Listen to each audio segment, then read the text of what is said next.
आदाब। रोशन कश्मीर का digital platform देख रहे हैं आप और मैं हूं शारिक पीरजादा। रोशन कश्मीर की वसादत से मुख्तलिफ प्रोग्राम जो है वो आप देख रहे हैं और कोशिश कर रहे हैं कि हम उन लोगों से मिले, उन बच्चों से मिले या उन अशखास से अपने नाज़रीन को मिलाए जिन्होंने अपने मुआशरे के लिए कुछ खास किया हो। आज की इस नशस्त में मेरी मौजूदगी ज़िला शोपियान में है और ज़िला शोपियान से मेरे साथ एक उभरता हुआ राइटर ऑथर शेख अमान है। इनसे गुफ्तगू करेंगे और इनकी हालात ज़िंदगी या इनका शौक़, इसी के बारे में अपने नाज़रीन तक मुकम्मल मालूमात पहुँचाने की कोशिश करेंगे। अमान, सबसे पहले आपका आज के प्रोग्राम में हम वेलकम करते हैं और आपकी इस कोशिश, आपके इस सफ़र के बारे में इब्तिदा में जानना चाहेंगे। अस्सलाम वालेकुम वरहमतुल्लाहि वबरकातुहू। पहले तो आपका शुक्रिया, आपने मुझे मौका दिया है। जनाब, मेरा नाम शेख मोहम्मद अमान है। मैं बाटापोरा शोपियान में रहता हूँ। मैं यूथ प्रेसिडेंट हूँ डिस्ट्रिक्ट शोपियान, और इसके साथ साथ मैं राइटर हूँ, पोइट हूँ, ऑथर हूँ और पब्लिक स्पीकर हूँ, और इंग्लिश स्पीकिंग पढ़ाता हूँ किसी इंस्टीट्यूट में। तो जब मैं 8th क्लास में था तो वहाँ पे मतलब आपको पता है, जब बच्चा छोटा होता है तो दुनिया की कोई मतलब सोच समझ नहीं होती है। लेकिन बचपन से कुछ ऐसे हालात मेरे साथ पेश आए हैं कि मैंने बचपन से ही मतलब दुनिया की तरफ अपने आप को मुतवज्जा किया, और दुनिया के साथ साथ अपने नाम, अपने माँ बाप और अपने एरिया का नाम रोशन करने की तरफ मैंने कदम रखा। और इसके साथ साथ मैं आपको ये बताता चलूँ कि जब हम 8th क्लास में थे तो हमारे घर में टेप रिकॉर्डर हुआ करता था। टेप रिकॉर्डर पे प्रोग्राम्स होते थे, आकाशवाणी होता था, और उसके साथ साथ होता था हेलो आपकी फरमाइश और सूफी सदा। जब वो प्रोग्राम्स 2 मैंने सुने तो सूफी सदा में मैंने बहुत सारे मतलब राइटर्स को, जो नए नए राइटर्स हैं, उनका कलाम सुना है। तो मैं मतलब सरप्राइज हो गया कि हमारे कश्मीर में ऐसा भी टैलेंट है। तो मैंने कुछ लिखना शुरू किया। लेकिन आपको पता है कि पहले ही हर कोई चीज़ मतलब दुरुस्त नहीं होती है। तो तस्सी के लिए फिर मेरे रैपर आए और मतलब मैं किताबें पढ़ने लगा। तो अल्हम्दुलिल्लाह आज जितना प्यार आपसे मिल रहा है, उम्मीद है कि आगे आगे उससे ज़्यादा प्यार इंशाल्लाह मिलता जाएगा। लिखने का सिलसिला जो अभी आप बता रहे थे, अभी तक क्या लिखा है आपने, ज़रा हमारे नाज़रीन को बताएं। अभी तक मैंने 3 बुक्स अपनी पब्लिश की है। कश्मीरी में 2 और एक एंथोलॉजी पोएम्स की इंग्लिश में 1। कश्मीरी 2 बुक्स का नाम है महबूब खुशगवार और तोहफे बेशबहा, और जर्नी टू स्काई सिदरतुल मुंतहा मैंने एक एंथोलॉजी पोएम्स की लिखी है इंग्लिश में। एक लेखक जो है वो अपना लिखा हुआ जो है किसी अपने उस रहबर को दिखाता है, जहाँ से उनको ये पूरी जानकारी मिलती है कि सही लिखा है, कहाँ पर गलत लिखा है। क्या इस बारे में बताना चाहेंगे आप? मैं जब 9th क्लास में पढ़ता था, वहाँ पे एक टीचर है जाहिद जफ़र, जो लेक्चरर है उर्दू लिटरेचर के। तो उन्होंने मतलब बोला कि आप रैंडमली कुछ लिखो, सारे बच्चे। तो सब ने लिखा, मतलब सर ने बोला कि किसी में इतना मतलब पोटेंशियल नहीं है। फिर जब सर ने मुझे देखा तो मैंने कश्मीरी एक पोएम लिखी थी और उर्दू एक पोएम लिखी थी। तो सर ने बोला कि आप उर्दू की तरफ भी लिखिए, लेकिन ज़्यादा आप फोकस कीजिए कश्मीरी पे, क्योंकि आप कश्मीरी में बहुत आगे जा सकते हैं। तो वो रास्ता मैंने चुना। फिर वहाँ से मैं कल्चर एकेडमी पुलवामा के साथ, कल्चर सोसाइटी पुलवामा के साथ मतलब मैंने प्रोग्राम्स किए।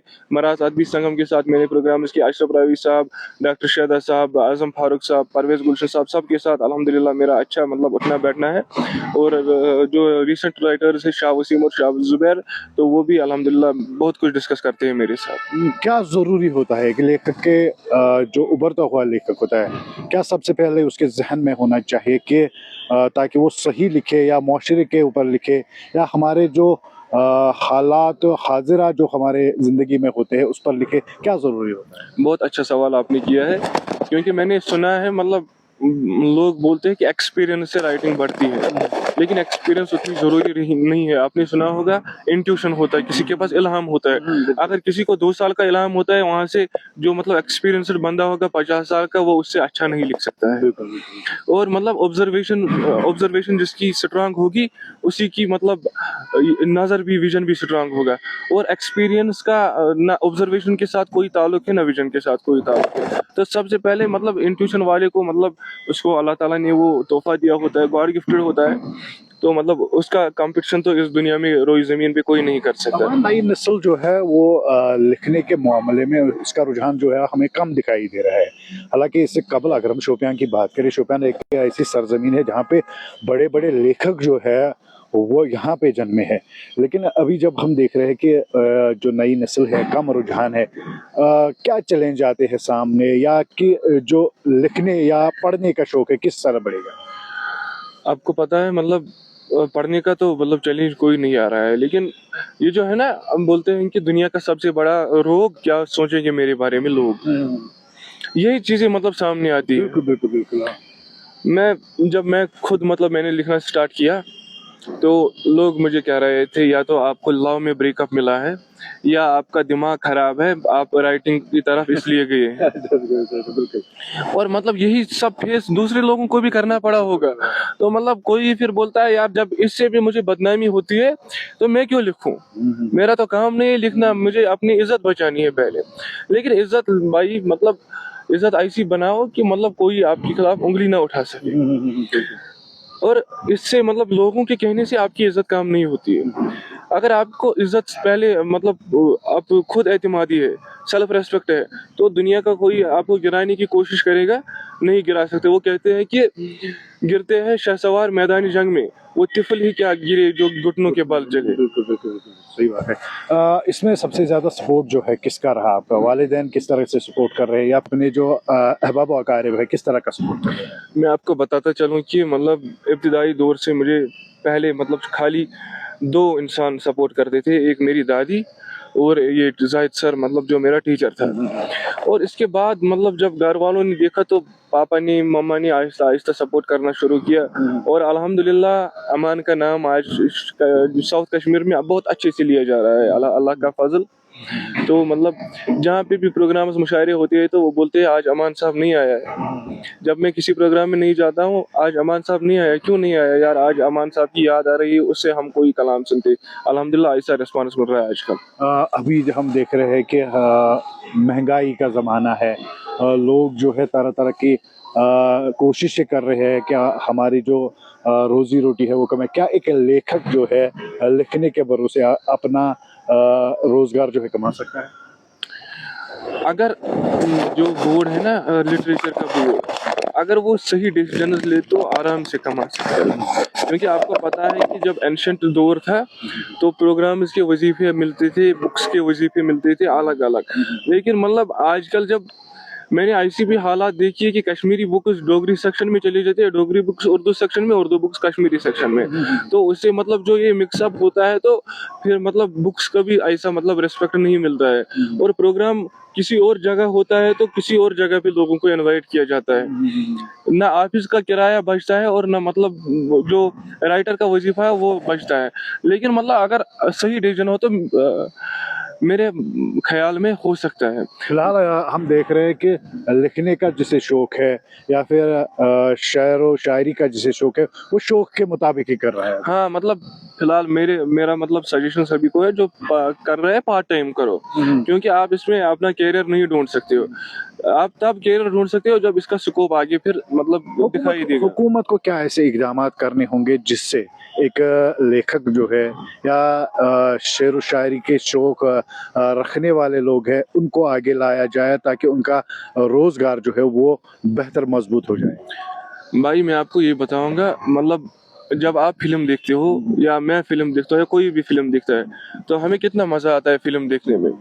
लेकिन वो पता है वो फिल्म ऐसे ही नहीं बनती है, उसमें पहले इस राइटर की मतलब जो तमाम कमाई है वो इसमें लग जाती है, जो उसकी तो शुरुआत भी राइटर ही करता है इसमें। और जो वक्त है वो उसका राइटर का लगता है। क्योंकि जब तक राइटर स्क्रिप्ट नहीं लिखेगा ना, डायरेक्टर कुछ नहीं कर सकता, प्रोड्यूसर कुछ नहीं कर सकता, एक्टर एक्ट्रेस की तो बात ही नहीं है।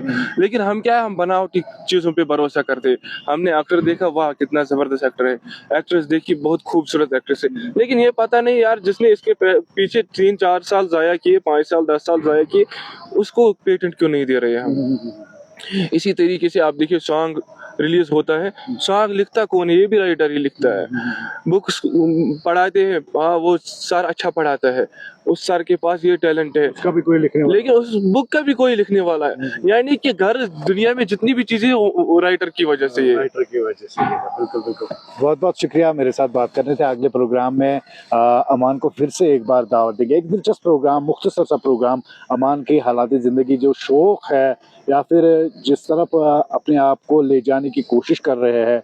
हमने इससे कबल भी कहीं ऐसे जो नए बच्चे और बच्चियां हैं, उनकी हौसला अफजाई के लिए हम ये प्रोग्राम जो है नशर कर रहे हैं, ताकि लोगों का अभी जिस तरह से अमान बात कर रहे थे, मुझे लग रहा है कि प्यार के अलावा अभी इन लोगों को चाहे वो लेखक हो या फिर शेर व शायरी में दिलचस्पी रखने वाले लोगों की वाहवा या लोगों का प्यार जो है, इसके अलावा अभी कुछ नहीं मिल रहा है। हुकूमत को भी हुकूमती तर्ज पर ये इन चीज़ों के लिए इक़दाम करने होंगे, ताकि नई जो जनरेशन है वो लिखती है। और अमान जिस तरह से जिक्र कर रहा था कि हर एक चीज़, चाहे जो भी आप देख रहे हैं मोबाइल स्क्रीन पे, आप टीवी पे देख रहे हैं या फिर जो आप पढ़ रहे हैं, उसके पीछे एक लेखक की, एक राइटर की ही मेहनत होती है। अगले प्रोग्राम में अमान को फिर से दावत देंगे, तब तक के लिए दीजिए इजाज़त। खुदा हाफिज़।